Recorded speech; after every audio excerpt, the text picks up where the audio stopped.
people like Susan B. Anthony, people like Harriet Tubman and Sojourner Truth. We have a lady whose name is Rosetta, but we generally don't call her Rosetta. We sometimes call her our Rose. Sometimes we call her Georgia Rose. Some folks would like to call her the Rose of Sharon. But you know, a rose is a rose is a rose. Rose is a rose. We simply call her, she is the Associate Director of the American Federation of State, County, and Municipal Employees Council, co-chair of the Illinois Labor Network Against Apartheid. We call her the Rose of the labor movement, the only one, Miss Rosetta Daley.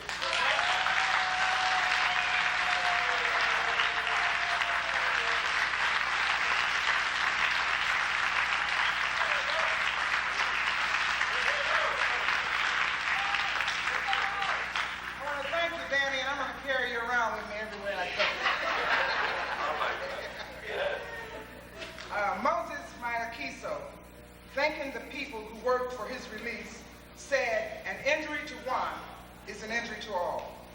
The people who work for my release understand that. A message from Moses says, "I want to thank all of you who worked for my release. You marched and picketed. You sent thousands and thousands of petitions and postcards. I know all of you understand Moses' message that an injury to one is an injury to all." Right on. Moses Mayakesha today is in Copenhagen at the convention of the International Metal Workers Federation. The Federation spearheaded the Free Moses Mayakesha campaign out of Geneva, Switzerland. They provided us with regular news and with thousands of leaflets. Moses is a metal workers union leader in South Africa. Moses is an auto worker, a union leader, and a community leader in the township of Alexandra.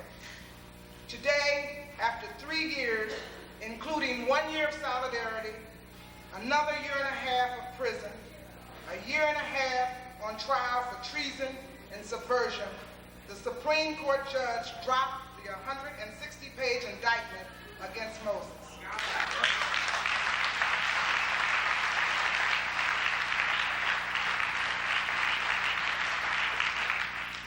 The South African regime, as always, tried to silence its opposition.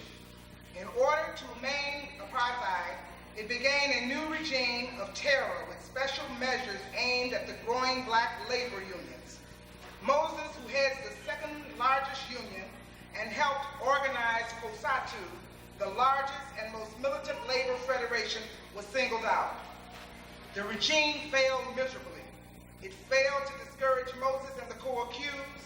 It failed to dampen the international labor solidarity that resulted from Moses' trial.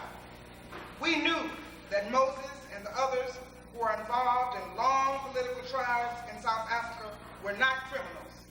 The crime is not organizing for your freedom. The crime is apartheid. The criminals are those who carry out the brutal measures of apartheid against the black majority. The Free Moses campaign is what the Illinois Labor Network Against Apartheid is all about. Standing in solidarity with union brothers and sisters in South Africa. The goal of the Labor Network is to be an educational and communication network in Illinois within the labor movement to create links and build solidarity between the unions here and the unions in South Africa. We seek to support the black trade unions in South Africa as they work to build their unions. We seek to support the trade union movement as it opposes the apartheid government. We know that solidarity is a two-way street, and that unions in South Africa know that solidarity is a two-way street. We have many similar concerns. We have much to learn from each other. Some of our common concerns are health and safety, the privatization of public employees. Many of the corporations with whom we bargain for better working conditions and wages are the same. So the Illinois Labor Network is about creating the links that make it possible for us to communicate in a broader and deeper way than was ever possible before. Our action program is threefold in the network. One, to use all the labor influence we can mobilize to push for mandatory comprehensive sanctions against South Africa. Sanctions and responsible divestments are strongly supported by South African trade unions. Two, to promote the boycott of shale oil, which supplies fuel to the South African security forces and enables the South African tanks to run down our union brothers and sisters. Three, to expose the treachery and brutality of the South African regime toward its own people and to protect the attacks on the trade union movement in South Africa. In closing, I want to say that on Monday, Moses Mayakesha arrived in California to join the United Auto Workers at the International Convention. I want you to read a part of our message to the UAW and to Moses. Dear brothers and sisters of the United Auto Workers, on the occasion of your convention, we send you greetings from brothers and sisters in trade unionists in Illinois. We thank you for your leadership in the Free Mayakesha campaign, the shell boycott, the hunger strike, and others. Most of all, we want to tell you that we wish Moses was in Chicago rather than California. However, he couldn't be in Region 4, then we know he's in the next best place with all the great folks from the UAW.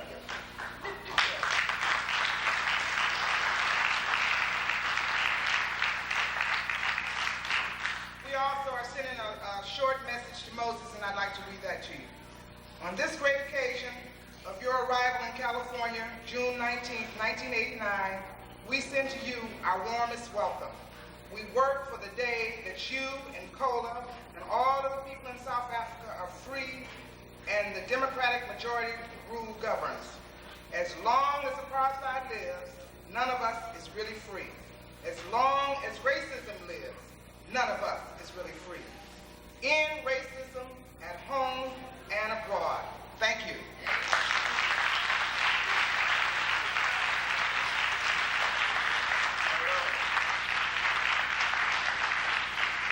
Right on, Sister Rose. I knew you was our kind of Rose. Wasn't no doubt about that. You know, if it was not for the labor movement, had not it been for the willingness of people to organize themselves and struggle for human dignity, had not it been for the fact that people recognize that there is some commonality and that there is strength in unity, then our country and our world perhaps would have been shaped very differently. No, unfortunately, we don't have Moses Mayakesha with us today. But we are fortunate because we do have with us one of the powerful representatives of one of the most powerful, one of the most progressive, one of the most actively involved, one of the most forward-thinking, and one of the most forward-moving labor unions in the Chicagoland area and in the state of Illinois, who recognize that their salvation is based upon much more than how much money bus drivers earn. That their salvation is based upon participation in the struggle for human dignity and for justice for all, not only in this country, but throughout the world. So I give to you at this time the president of Local 241 of the Amalgamated Transit Workers Union, Mr. Elcosie Gresham.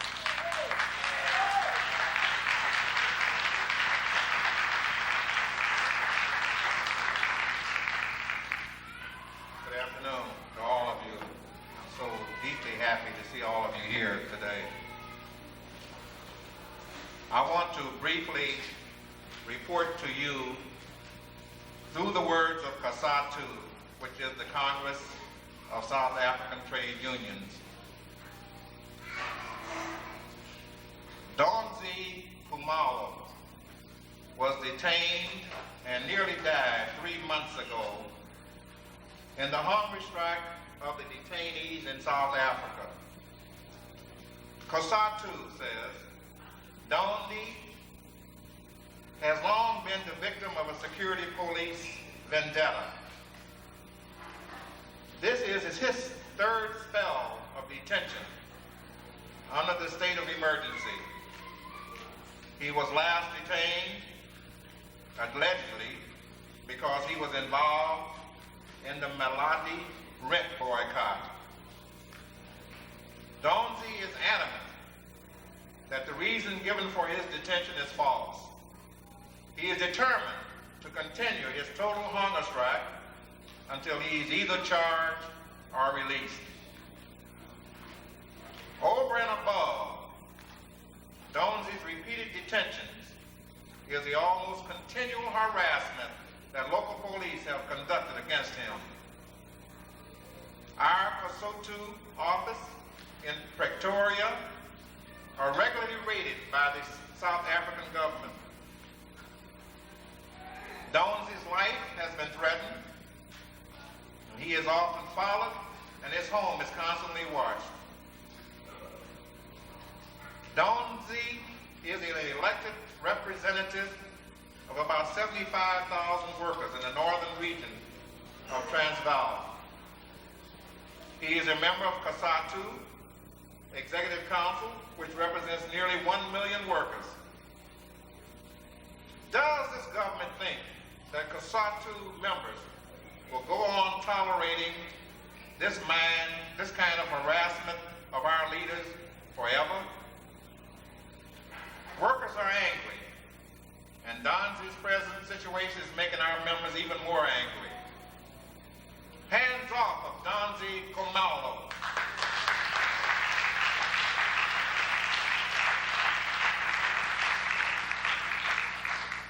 The above was COSATU's statement on March 16th of this year. Donsie was released, as were many of the hunger strikers. But here is a more recent report from COSATU on June 1st. In the dark hours of this morning, Donsie Khumalo was arrested and charged for breaking his state of emergency restriction orders. This followed his detention earlier this year and his life or death hunger strike, together with fellow detainees demanding their freedom. On being released, Donsie found himself, as did his comrades, being placed in a new prison. Except this time, prison was his own home, and he was expected to be both the prisoner and the warden. Donsie and his comrades took refuge in the British Embassy in Pretoria. They demanded that the British government use their influence to pressurize the South African government to lift the restriction on themselves and all of the detainees. Instead, the British treated Donsie and the other comrades as if they were criminals. And they were hounded out of the embassy into the clutches of the security police. The British took their action knowing full well that it would result in jail for the people who were there. People who have spent months, sometimes years in detention, are now being cruelly prosecuted. Many restrictees have lost their jobs as a result of restrictions. Others cannot afford the transport to report at police stations, sometimes twice a day. Still others are being harassed and even attacked when they report at the police station. One restrictee,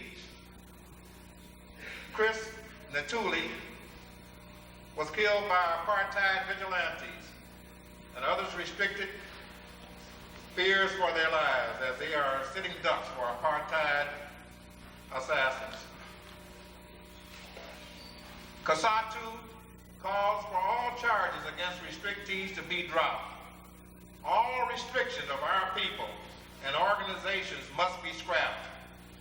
We condemn the harassment of Donsie and other restrictees as an attempt to intimidate people into submission and to break the spirit of defiance which is building up. We call on all South Africans and all our international allies to support these demands. On June 8th, COSATU sent a statement entitled Acts Repression Against COSATU and Allies from May 23rd to June 7th. The report detailed new detentions, harassment of restricted people, attacks on COSATU, raids on buildings, attacks on striking workers, and it concludes, there is a marked increase in repression, and there is a feeling among comrades that we may be moving into a major crackdown. COSATU says that these acts of repression should be seen against the background of the new state of emergency and Soweto Day. They should be viewed in the light of COSATU upcoming National Congress in July and the Workers' Campaign against the Hated Labor Relations Act. What kind of people are these who run apartheid governments? We demand the immediate and unconditional release of COSATU leaders, Donsie Khumalo, and all other detainees, and the lifting of all restrictions of released prisoners. We condemn the renewal of the state of emergency. It makes a total mockery, once again, of the government's propaganda about a so-called reform. To us, reform means an end to government violence against the South African people and an end to apartheid.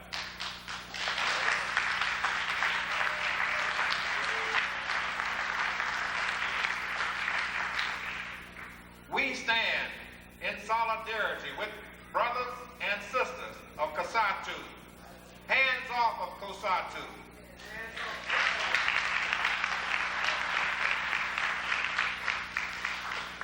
In South Africa, the unions have painstakingly built up democratic structures. And when the walls of apartheid come down, which they inevitably will, I think the whole world is going to see another side of South Africa that it has not seen before. It is going to see a highly sophisticated, very democratic labor movement. Because out of the depths of oppression and against the forces of apartheid, workers in South Africa are building a trade union movement that will set an example to many around the world. The unions in South Africa cannot depend on one or a few leaders because of the thousands who are arrested and detained. In 1987 alone, 3,400 unionists were detained. No, in South Africa, the unions have had to depend on the shop floor base and working class solidarity.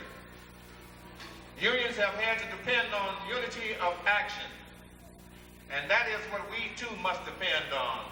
If we are to help our brothers and sisters in the South Africa, unity of action. Today, June 17th, we send this message to South Africa. Dated June 17, 1989, to Jade Nyadu, General Secretary of COSATU. Dear brothers and sisters of COSATU, today we send this message of solidarity to you from Chicago, Illinois, in commemoration of the 1976 Soweto Day Massacre. Together with the Chicago Committee in solidarity with Southern Africa and Church World Service, we protest and condemn the South African regime for continuing the state of emergency. We demand the release of all detainees and all political prisoners. We recommit ourselves to get the United States Congress to enact mandatory comprehensive sanctions against South Africa and to work for responsible United States cooperative development.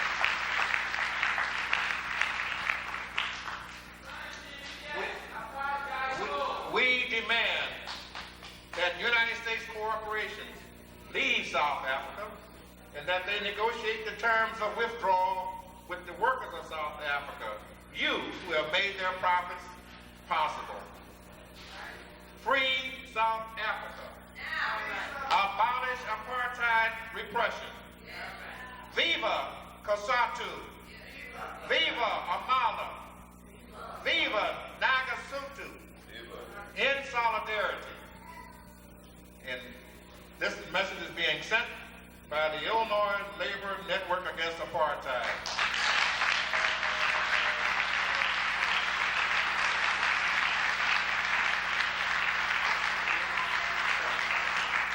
I must remind each and every one of you that we must recommit ourselves on a daily basis to help in the struggle against apartheid, because neither you or I or anybody else in this country can ever be free unless the whole world's people are free. I thank you.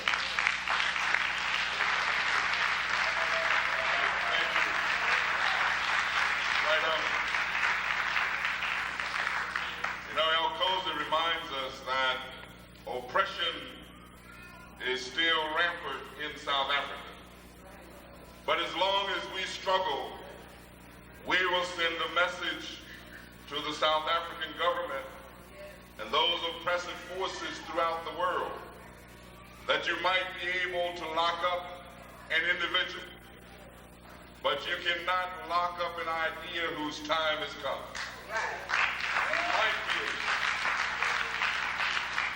You can imprison a person, but you cannot imprison a spirit. And so if we dare to struggle, we dare to win. In introducing this young lady, I'm reminded of the fact that the Bush policies were becoming quite effective. And farmers in a particular area of the country were practically starving to death. And there was this one farmer who had gotten down to everything that he had on his plantation. Sounded like my dad. The only thing that he had left was one chicken and one pig. So the chicken and pig were kind of standing around one morning discussing how bad things were and how sorry they felt for the farmer. So finally, the chicken came up with the idea and says, you know, we ought to be able to do something for Farmer Brown. The pig grunted a little bit and said, yeah, I guess we ought to. Says, but I can't really think of anything. The chicken says, well, I tell you what. Says, I've got a brilliant idea. Why don't we make sure that at least Farmer Brown has one good, solid breakfast before he dies? The pig said, that sounds like a great idea. So how do we do it? So well, so why don't we make sure that he has bacon and eggs? The chicken says, I will supply the eggs, and you supply the bacon. Pig thought for a moment and said, well, you know, that sounds like a great idea. He said, but for you, it appears to me that all it really means is a little extra effort. But for me, it means total commitment. This person does not just put forth extra effort, but she is totally committed to fighting racism, oppression, injustice, and apartheid, no matter where it exists. And so she gives all of herself, all of her being, to the struggle. I give to you an energetic young woman, Miss Kathy Devine.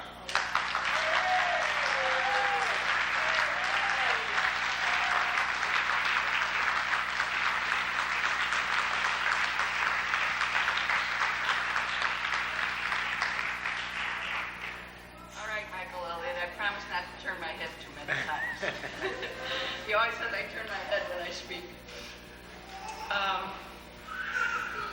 Good afternoon.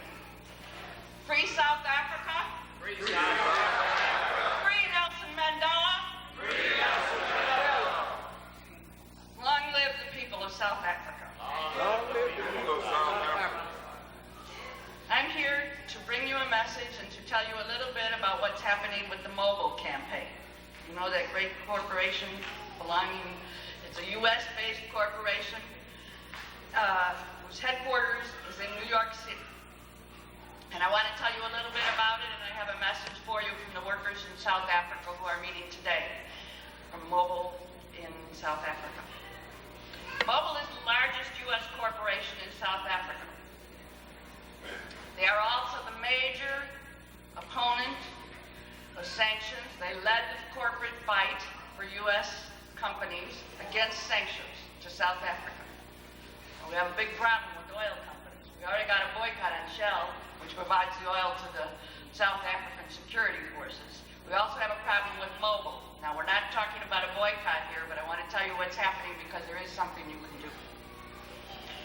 Mobile workers in South Africa are represented by the Chemical Workers Industrial Union, CWIU, Chemical Workers Industrial Union.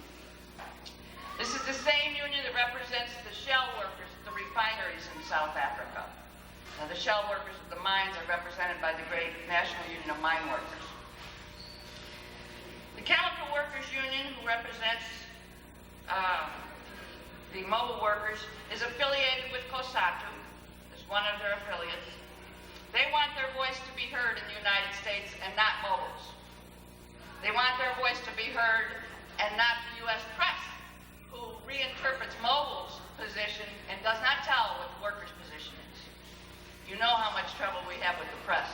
So I want to tell you what the workers from South Africa want us to know about Mobile. On April 29th, Mobile announced that it would withdraw from South Africa. And our newspapers, including the Chicago Tribune, said, "What a shame." Tribune said that only those who want revolution could want this to happen. Well, if you lived under apartheid repression, I don't know what else you would want.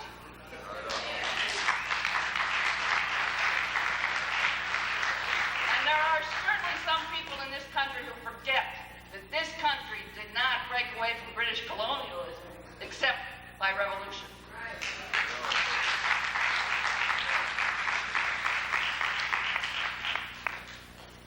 The union workers at the Mobile plants, at the time that Mobile announced their disinvestment on April 29th, said, "We think this is corporate camouflage."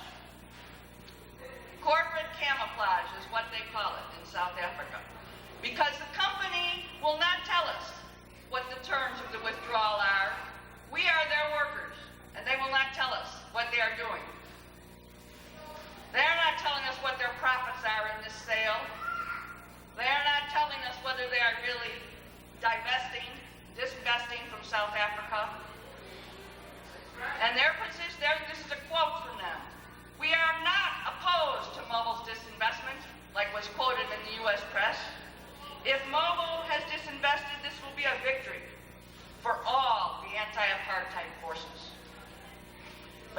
not believe this was really disinvestment. They thought this was a corporate camouflage. The union demanded that they negotiate, Mobile negotiate with their workers and reveal the terms of the agreement. Mobile workers went on strike in South Africa, almost 100% strike. 2 weeks later, at the end of May, Mobile South Africa agreed to negotiate with their workers. And the union, in good faith, said, okay, we'll call off the strike. And we will sit down with you and we will show you our good faith by calling off the strike. Now, only a short time later, we know that Mobile South Africa was not intending to negotiate. It's not really a surprise, but they did not intend to negotiate. They did not reveal the terms of their withdrawal. So today, and yesterday, and last week in South Africa, they picketed and leafleted all of the mobile plants, outlets, stations, etc. in South Africa. You have a flyer with you today that is orange. I want to call attention to it because this is the message that comes directly from the workers, and this was worked out in the last couple of weeks between New York, Chicago, and South Africa in terms of the wording. The flyers from the posters they carry in South Africa to Mobile when they picket say, down with corporate camouflage, disinvest on our terms. What they want is responsible disinvestment. June 30th is the day that this is supposed to go through. You can do something now, today. You can sign the letter, orange, sorry, it's orange. There's 2 letters on here. We're going to mail them in. One is to Mobile South Africa, and one is to Mobile US. You can go to a Mobile station and tell them, we want them, Mobile US, to negotiate with the workers in South Africa on the terms of their withdrawal. Because we want to make sure they're getting out of South Africa, and we want to make sure they're not stealing from the South African workers in the process of getting out. We need to stop the misinformation campaign that goes on in the U.S. press. So I want to repeat one thing and then say one more thing about the leaflet. South African workers, at a great cost to themselves, want U.S. corporations to pull out. They want U.S. corporations to pull out and to negotiate with their workers that process so they can be sure it's a legitimate pullout. The Ron Dellums bill in the U.S. Congress has that provision in it. It says U.S. corporations must pull out of South Africa in 6 months and must negotiate the terms of that withdrawal with their workers. And we're going to get that bill. I don't care how long it takes us. We are going to get that bill.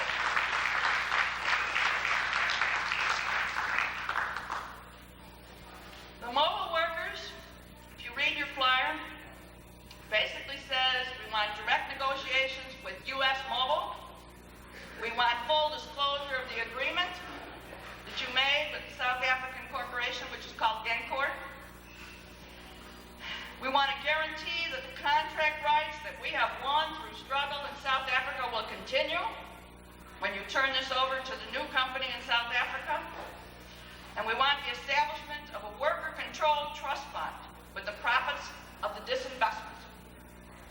For 92 years, Mobile has profited from the exploitation of South African workers.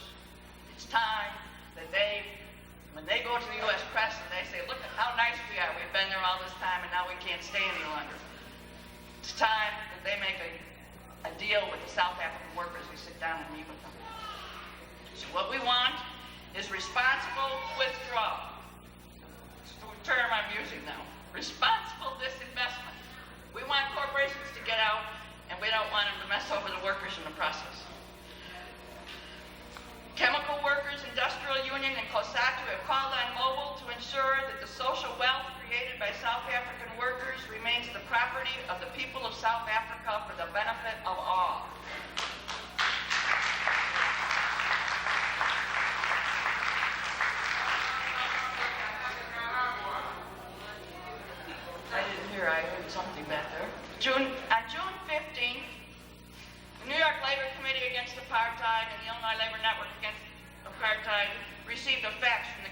Workers Union head office. You know, we got great technology today because we can get messages back and forth, which we didn't used to be able to do, so now we get them pretty quick. And I want to read this to you because this is to you. Friends, colleagues, and comrades, on the occasion of your June 17th demonstration, we at CWIU, on behalf of our members, wish to extend fraternal greetings and solidarity to all those who share and participate in the struggle against apartheid. We appreciate your efforts to help us secure a fair disinvestment procedure from departing U.S. corporations. Our union's motto is, a working class united shall never be defeated. Have you heard that before? A working class united will never be defeated. Viva international solidarity. Our victory will be your victory. A luta continua. And it's signed by Rob Crompton, General Secretary of the Chemical Workers Industrial Union.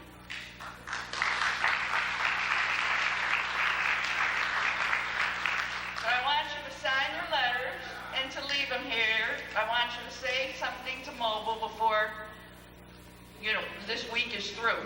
Go into one of your mobile stations and tell them you want them to negotiate with their South African workforce. How do we get a list of the ones that are pulling out of South Africa? Well, there isn't exactly a one. Yeah? Okay. You can call 922-3286. But, in order to work on this, you have to keep, it's like you have to keep informed because Mobile, announced that the workers couldn't find out there. So we try to get the information out to people. But these corporations are sometimes difficult. I am finished with what I wanted to say about Mobile. I want to thank all of you for coming. And I want to thank Danny Davis,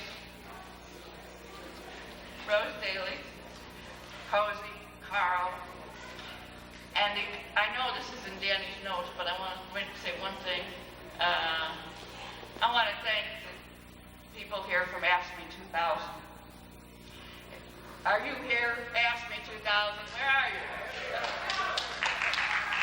Because it is their office where the labor network works out of, and God knows we spend a lot of time there, right? And I want to thank you. So, free South Africa. Free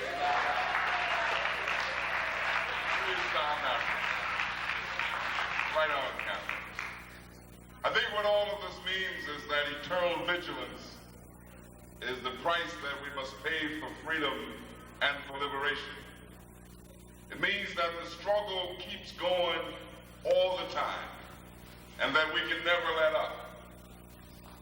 I'm going to present an individual who really needs no introduction, and then I'm going to leave because I got another rally to go.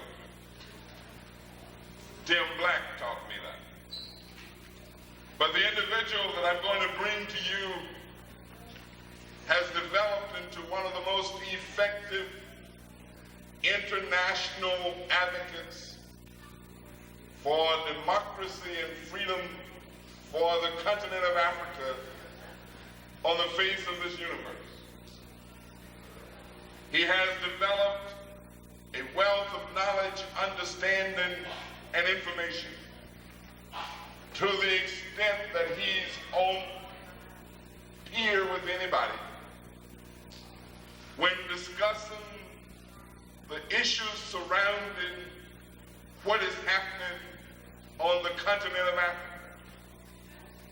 He is a brother who has totally immersed himself and his life into the movement, to the extent that he has become a consultant to the government of Mozambique. But he's really just a hard-working brother from the west side of Chicago, Brother Prexy Nesbitt.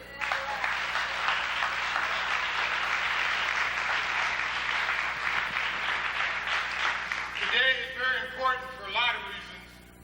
Can you all hear me?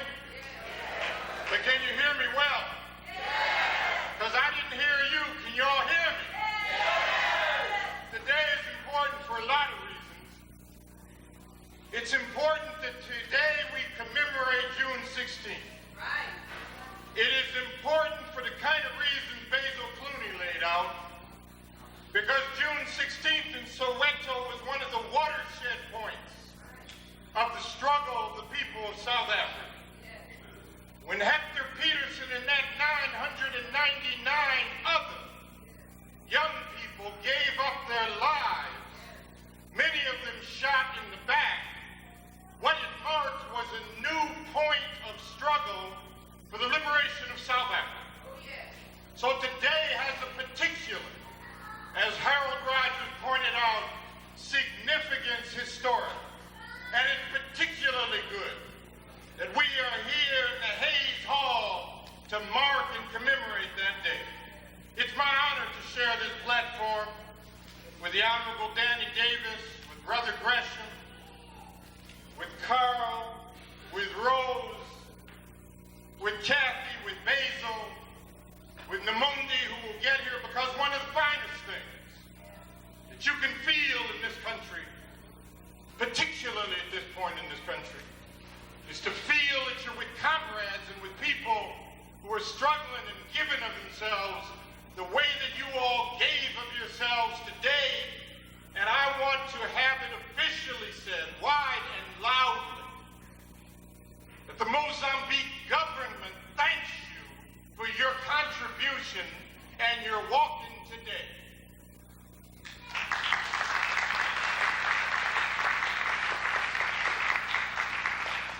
I have been in this city involved in this a few years. Brother Danny can tell you that in 1970, I believe it was, at a little school on the west side of Chicago, we showed a premiere film called A Luta Continua on Mozambique. I organized everybody in my family, everybody I knew, to leaflet for this film show. We handed out leaflets all over the west side of Chicago. And that night the temperature was 35 degrees below zero. We got out there to St. Mary's High School at Ashland and Roosevelt Road. And there was me, one cousin, and a little nun from the Sisters of Mercy who opened up the door for us. And the nun felt so sorry because it was so cold and there was only me and my cousin.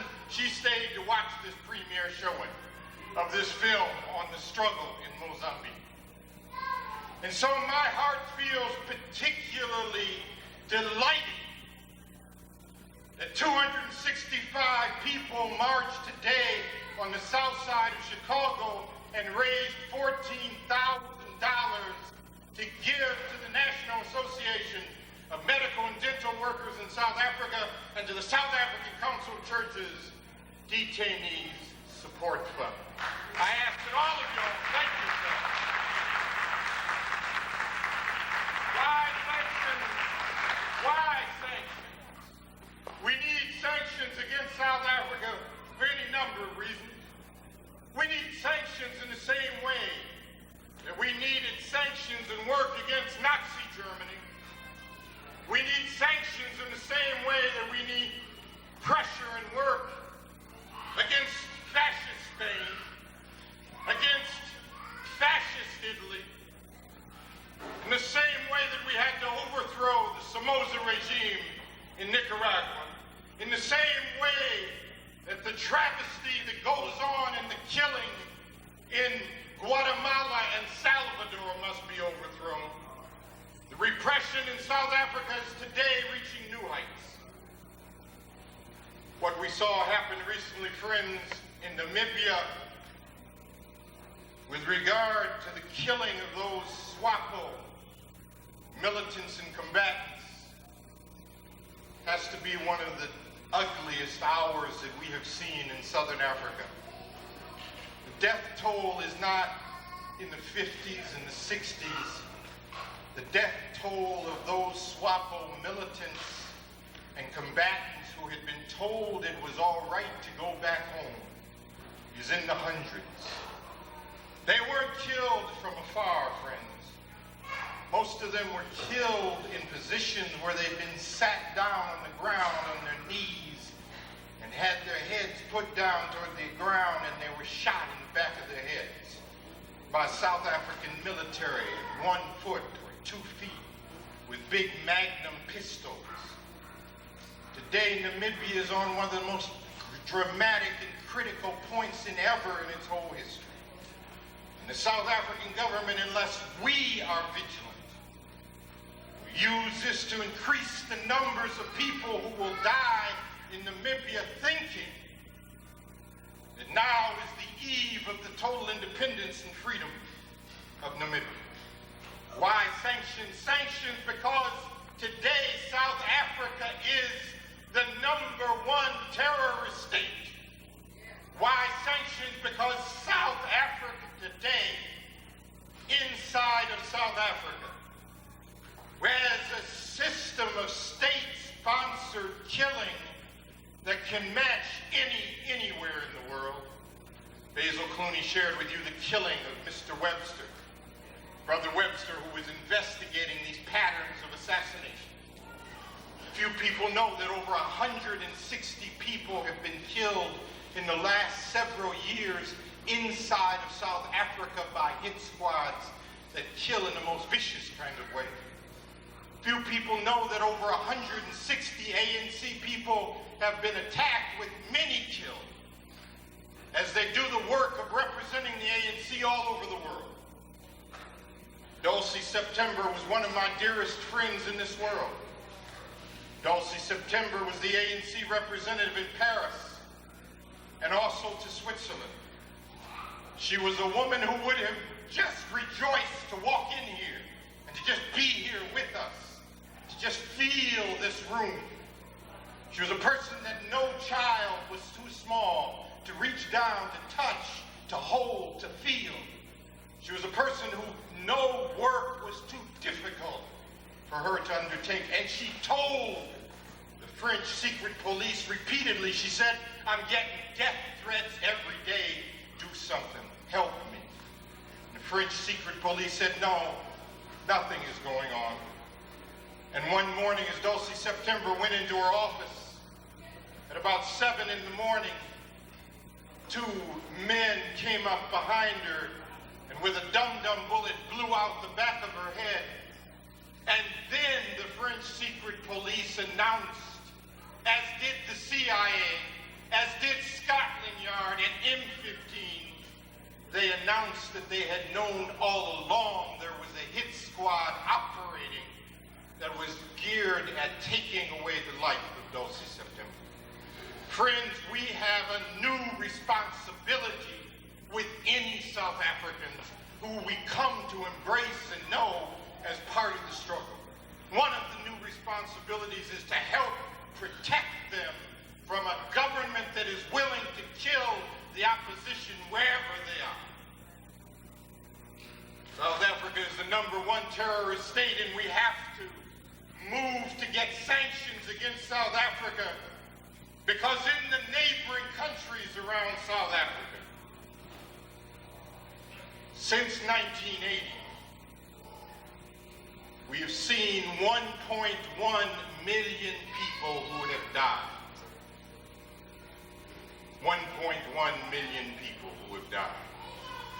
In Mozambique, 600,000 people have died. In Mozambique, you go to the clinics, you stand long enough at the clinics and you will watch women coming up who have children that are just sick with diarrhea. Diarrhea is common all over Africa. Children with diarrhea, usually if they get medical assistance, they don't have to die. But in Mozambique and also in parts of Angola, you stand at these clinics and you watch women with children have the children die in their arms of diarrhea because the clinics have been blown up by these South African-backed terrorists. They die in the arms of their mothers because the medicines have been burned by these South African-backed terrorists like Renamo and the UNITA that the Bush administration has said it wants to give more money to. Why sanctions? Sanctions now because one of the things that the right is now trying to do in Washington, D.C. is to give Savimbi and UNITA not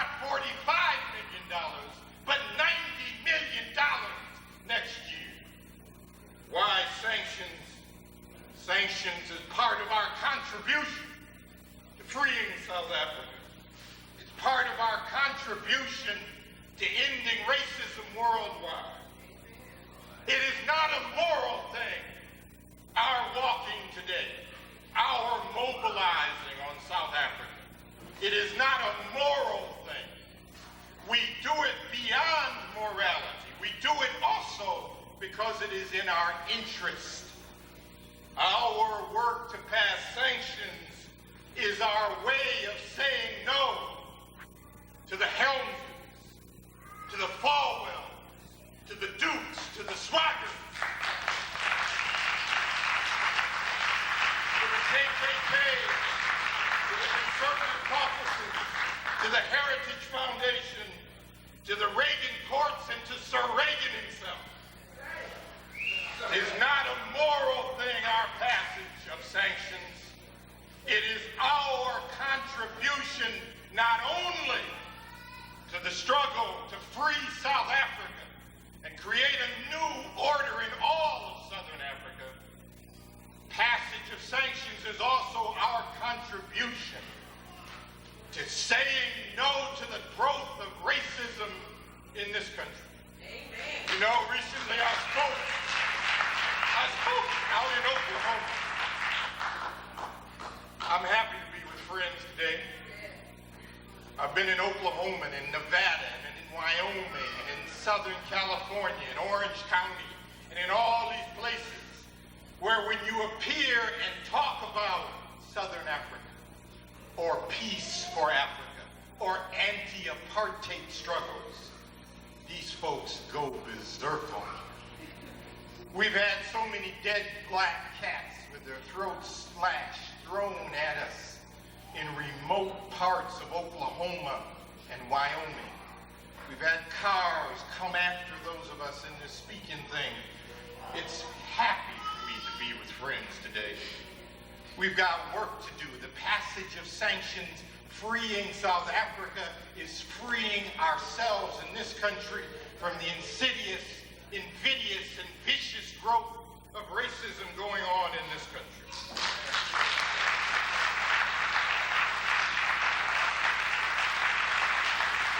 My brothers and sisters and comrades, I am delighted too to see us here in Chicago, a multiracial mix, multi-age, multi-height, multi-weight, every kind of multi-audience.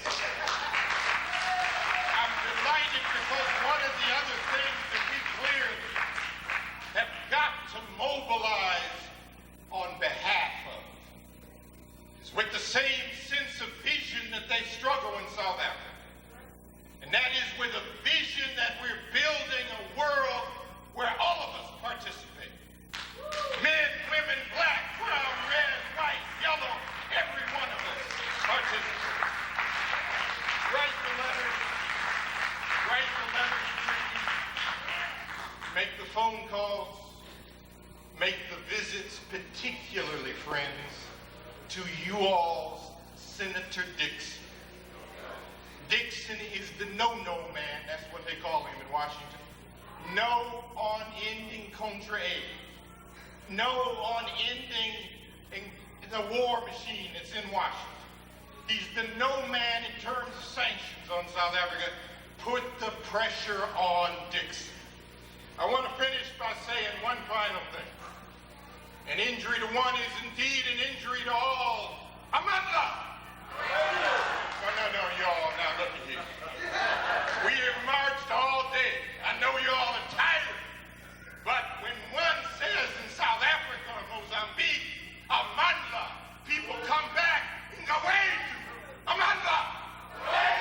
Mayabuye! Mayabuye's response is Africa. Mayabuye means come back.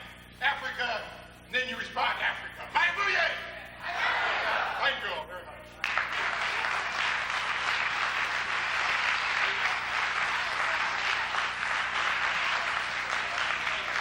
I know a lot of you are tired, and we're going to try to wrap it up. We have two more speakers. I would like you to hold on if you can. Namunde Namugo from South Africa is on her way here from the airport. Uh-oh. They can't find us, so we're going to wrap it up, I'm sure. All right. Our next speaker is the young man who walked today and collected a lot of money for doing so. He's the retired international representative of the United Auto Workers Union and president of the 6,000 members retiree chapter of UAW Local 6, Carl Shield.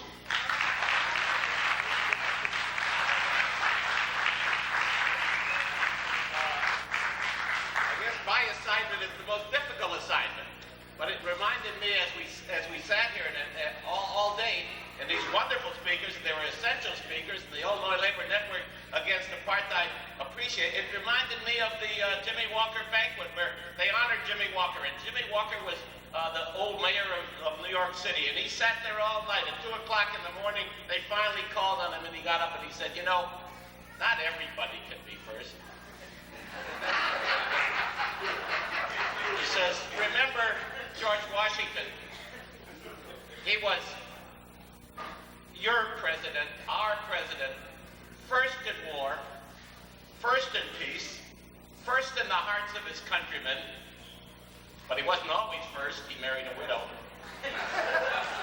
And so I come to you with the necessity of doing the Jimmy Higgins work that Kathy always puts on somebody, but she's a great organizer, so she knows what to do. And one of the problems that we have in the Illinois Labor Network Against Apartheid, we have great union support. You can see what's been done in just a year, the work that's been done, and getting that message on South Africa out to the trade union movement. And the trade union movement has rallied, that the union after union, and the Chicago Federation of Labor, and as Kathy talked about the International Metal Workers Federation, the metal workers of the world, 14 million of them have backed the trade union movement, and that trade union movement in South Africa has exploded. It's like the CIO in the 30s, and what's going on today in South Africa. But they nailed Moses Mayakesha when he came back from a congress in Sweden, and they kept him in solitary confinement for over a year, and they had him charged with treason. But it was the pressure of the international movement that made that government back down from murdering Moses Mayakesha. And do you know how much money the International Metal Workers Federation put into the trial? And because that government was postponed every incident, and they would delay the trial, and they would continue the trial. And so it was costing, they put in over $400,000, the metal workers of the world, because that was their fight. The fight in South Africa was their fight. And we've got an obligation here. As few as we are left in this hall, we have some obligations. And one is the problem of what do we do about paying for this hall? The Hayes Center needs the money. We have to pay for the rent of this hall. We have a limited budget in the labor network. The unions give their $500 at a crack, and we have local unions who are solicited and they come through. But we have obligations that have to be paid that over and above what we raised on this great walkathon, the first walkathon of Soweto Day. And I want to thank all the AFSCME people for putting in the money so that the walkathon could benefit from my walking. Nobody believed I could walk the 6.2, but I did. And I got it. Would like your help as the marshals pass the little coffee boxes around to give what you can to help us pay the rent of this hall. And at the same time, I'd like to make some announcements as the marshals prepare. One is, on July 2nd,